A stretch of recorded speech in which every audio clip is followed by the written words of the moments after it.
Terima kasih Anda masih bergabung bersama kami, pemirsa, dan saya masih berbincang bersama Mas Alif Ihsanario, Research Analyst dari MNC Sekuritas.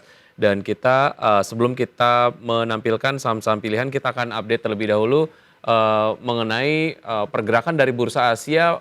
Mas Alif, kalau Anda lihat sejauh mana Bursa Asia juga mengantisipasi berbagai macam sentimen, khususnya dari Amerika Serikat sendiri terkait dengan proyeksi bahwa kemudian ataupun ada possibility bahwa kayaknya The Fed akan mulai menghentikan kenaikan tingkat suku bunga acuannya begitu, karena pertumbuhan ekonomi di sana disampaikan cukup positif lah. Bagaimana pasar Asia kemudian juga Indonesia merespon ini?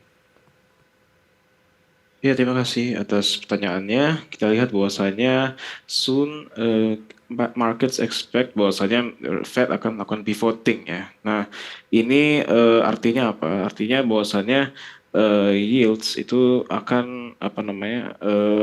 Dan yields sudah kita lihat bahwasanya sepanjang pertengahan ya, dari sejak pertengahan November sudah kembali turun, melandai ya, cukup kuat. Artinya apa? Artinya inflow terhadap bonds itu sudah mulai kuat.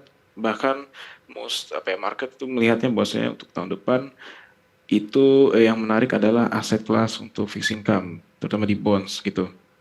Nah, kita lihat bahwasanya untuk pasar Indonesia sendiri ya foreign inflow dari untuk ke pasar SBN ya, pasar SBN yang denominasi rupiah sudah meningkat as per tanggal 21 November kemarin ya, sumber data dari DJPPR itu Fund Info sudah melihat kembali nih, terlihat meningkat kembali. Artinya apa? Animo untuk foreign untuk masuk ke pasar SBN Indonesia sudah meningkat karena valuasinya mungkin dibilang menarik, kemudian momentum bullish on bonds dengan antisipasi voting the Fed seperti itu.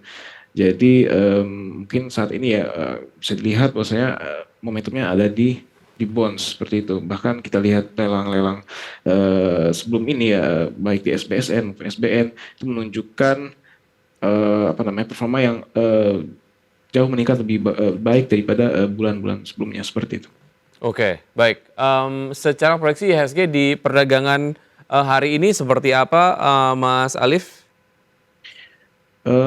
Untuk hari ini IHSG mungkin masih ada potensi untuk koreksi ya, karena kita lihat kemarin juga trennya adalah correction seperti itu. Even though dari Wall Street betul mereka mengalami kenaikan slight gains ya pada perdagangan hari kemarin. Tapi menjelang hari libur Thanksgiving ya, maybe akan investor-investor akan mengambil sikap wait and see gitu. Hmm. Seperti itu. Apalagi kita lihat hari ini ada rapat RBG itu cenderung membuat investor untuk wait and see terlebih dahulu. Jadi kita bisa ekspektasikan bahwa aktivitas untuk trading IHSG akan cenderung muted atau sepi dulu gitu. Oke, tapi ini kalau kita lihat sendiri IHSG dari awal pembukaan hingga saat ini bergerak menguat begitu dengan level tertinggi di 6.973,751 itu adalah level tertingginya, kemudian sejauh ini bergerak di level 6.969,449. Artinya ini market nampaknya masih tetap optimis begitu ya, walaupun secara proyeksi Anda menyampaikan masih wait and see. Artinya mungkin secara pergerakan harian setidaknya yang tercermin hingga penutupan perdagangan nanti sore akan bergerak sideways saja atau seperti apa, Mas? Ya, mungkin ini juga ada faktor ekspektasi atau harapan yang cukup besar ya dari pasar melihatnya bahwasanya meskipun hari ini ada RDG tapi kemungkinan besar akan di hold rate-nya BI 7 days reverse repo rate-nya di level 6% gitu. Jadi mungkin mereka pricing in terlebih dahulu ini udah optimis. Jadi mereka mulai berani gitu untuk mengambil di equities-nya seperti itu. Baik, kita ke saham-saham pilihan. Mas Alif, mungkin Anda dapat sampaikan langsung kepada pemirsa. Saham-saham pilihan hari ini silakan Mas Alif. Iya, untuk saham-saham pilihan kembali saya utarakan mungkin untuk dari sektor defensif itu ada PGO, kemudian untuk dari saham-saham komoditas yang masih menarik Adaro, kemudian ADMR dan juga untuk saham MTEL ya. Jadi itu rekomendasi saya untuk hari ini. Oke. Ya. Ya untuk Adaro rekomendasinya buy atau seperti apa? Ya, Adaro masih baik kami lihat, maksudnya untuk demand batu bara itu masih solid ya. Dari China, meskipun harganya masih fluktuatif, itu cenderung downtrend, tapi untuk volume, kemudian dari cost management Adaro dan cash postur balance sheet-nya itu masih cukup menarik kita lihat ya. Apalagi kalau untuk ADMR seperti itu ya. ADMR itu untuk segmen coking coal-nya masih terbilang cukup menarik dengan harga yang masih kompetitif. Oke, untuk Adaro level terakhir ada di level 2.580. Sejauh ini masih ada di tren pelemahannya. Level support ataupun level yang direkomendasikan untuk bisa masuk ke Adaro di level berapa, Mas Alif?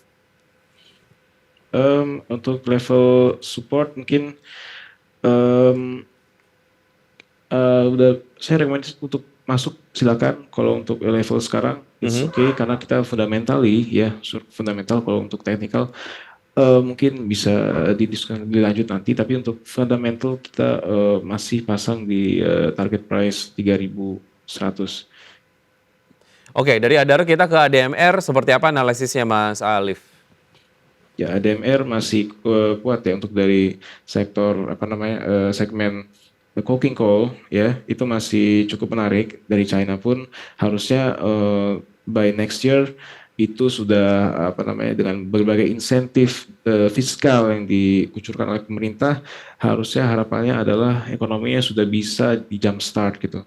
Dan untuk sektor yang sangat bergantung ya terhadap ekonomi, yaitu infrastruktur, kemudian properti, itu jika memang berhasil dibangunkan ya, maka tentunya untuk segmen atau industri baja itu akan mengalami katalis atau terdorong seperti itu, dan tentunya akan meningkatkan demand untuk coking coal, dan ADMR salah satu yang terekspos ke pasar China yang cukup baik. Dan kalau dibandingkan dengan pasar Australia, maka volume impor batu bara ya secara keseluruhan dari Australia, meskipun China sudah mengangkat ban ya dari Australia, tapi tetap cenderung memilih batu bara dari Indonesia maupun Rusia. Jadi kita masih memiliki pangsa pasar yang cukup baik di kancah global seperti itu. Baik, 2 saham pilihan lagi tadi ada MTEL, satu lagi ada apa Mas Alif? MTEL dan PGO ya. PGEO. Ya. Oke, 2 saham lagi kita akan lanjutkan pembahasannya usai jeda berikut ini ya Mas Alif ya. Dan pemirsa tetap sama kami akan segera kembali. Ya, kami masih berbincang bersama Mas Alif Ihsanario, Research Analyst MNC Sekuritas, 2 saham lagi PGO dan juga MTEL. Analisis singkatnya silakan Mas Alif. Halo Mas Alif. Ya, terima kasih silakan. untuk pertanyaannya. Untuk kedua saham tersebut saya rekomendasikan atas dasar fundamental yang baik ya. Performa 9 bulan 2023 ini cukup baik. Keduanya meningkat. Kemudian juga mereka kedua menghadapi masa-masa expansive cycle yang kemudian akan harusnya mendorong atau mendongkrak harga sahamnya secara fundamental seperti itu. Oke, itu untuk PGO. MTEL? Ya sama, dia MTEL juga secara fundamental kan meningkat ya untuk di performa 9 bulan pertama 2023 meningkat 16% ya. Kemudian juga dari sisi ekspansinya mereka cukup baik, strateginya cukup agresif ya, ekspansi keluar Pulau Jawa, kemudian juga meningkatkan tenancy rasionya. Jadi kita melihat maksudnya masih banyak upside untuk MTEL. At least ke harga sekitar 800 to 900 gitu. 800 ke 900 seperti itu. Baik, itu tadi dia beberapa pembahasan dari saham-saham pilihan pagi hari ini. Mas Alif, terima kasih sudah bergabung bersama kami. Semoga ini dapat menjadi referensi untuk investor sendiri dalam menerapkan strategi investasinya hari ini. Sampai jumpa Mas Alif, sukses untuk Anda. Terima kasih. Baik, dan pemirsa kita akan update terlebih dahulu untuk pergerakan dari IHSG dari pembukaan sesi 1 hingga beberapa menit setelahnya. IHSG dibuka menguat 0,92% di level 6.968. Kemudian Jakarta Islamic Index menguat 0,45% dan LQ45 menguat 0,78%. Top gainers diantaranya adalah ada Goto, Brand, MDK dan juga BRPT dengan penguatan masing-masing 5,95%, 9,73%, 1,43% dan 2,02%.